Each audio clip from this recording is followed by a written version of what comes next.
histoire utérine liée à la séparation du féminin et masculin sacré, les mémoires d'exil de la lignée, guerre, colonisation, fuite, arrachement aux racines, quand le corps se souvient de ce que l'âme cherche à réunir.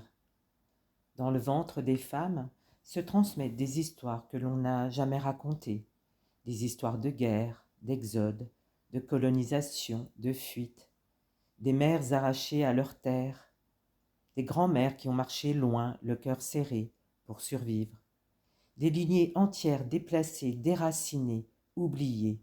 Et dans la matrice est inscrit l'exil. Le ventre s'est fait silence, la terre a été quittée, le corps s'est tendu pour ne plus ressentir. Et dans ce vide, le masculin s'est perdu aussi. Alors l'amour devient une histoire d'attente, toujours un peu trop loin, jamais vraiment incarné. Un homme aimé, mais à distance. Un masculin perçu, mais pas enraciné. Car l'exil intérieur crée l'éloignement extérieur. Et tant que le féminin n'est pas revenu dans son temple, le masculin ne peut l'y rejoindre. Cette blessure d'union se manifeste par une attirance pour des partenaires inaccessibles, géographiquement, émotionnellement, spirituellement. Une impression de ne jamais pouvoir fusionner pleinement avec l'autre. Des relations où l'on rejoue la séparation, l'abandon, le départ. Une relation avec le masculin marquée par l'absence. Une difficulté à incarner le couple sacré dans la matière. Des schémas d'amour lointains, d'âmes qui se reconnaissent, mais que tout semble encore séparé. L'attente d'un amour qui ne revient jamais. Car la matrice porte encore la mémoire de la séparation.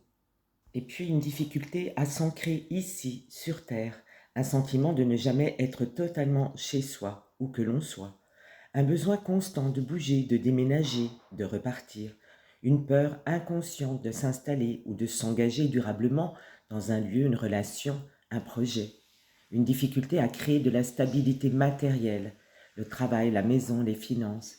C'est l'écho de lignées arrachées à leur terre, toujours prêtes à fuir ou survivre. Et puis des troubles physiques du ventre, de l'utérus, avec des douleurs chroniques dans le bas-ventre, le bassin, le cycle, de l'endométriose, des fibromes, une stérilité inexpliquée, des difficultés à concevoir ou à enfanter un projet, une vision, un inconfort à habiter pleinement le corps féminin.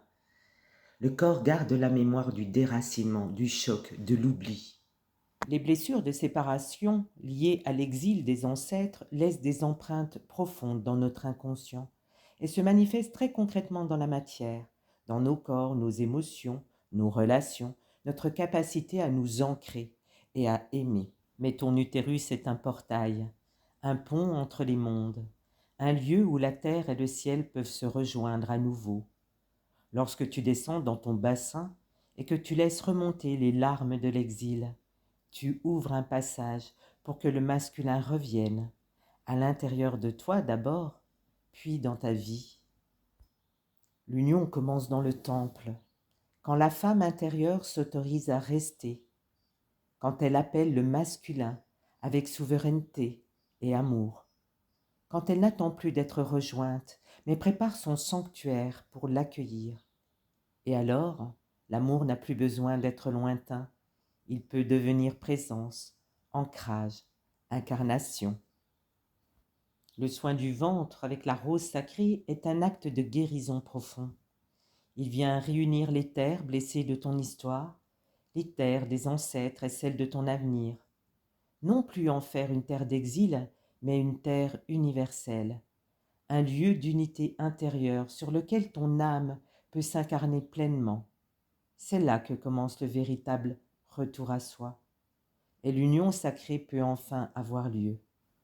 Je t'accompagne dans ce retour sacré pour que ta matrice redevienne un sanctuaire, pour que le couple intérieur s'unifie, pour que l'amour s'incarne enfin, ici et maintenant. Si tu ressens l'appel, je t'ouvre la voie du temple. Merci.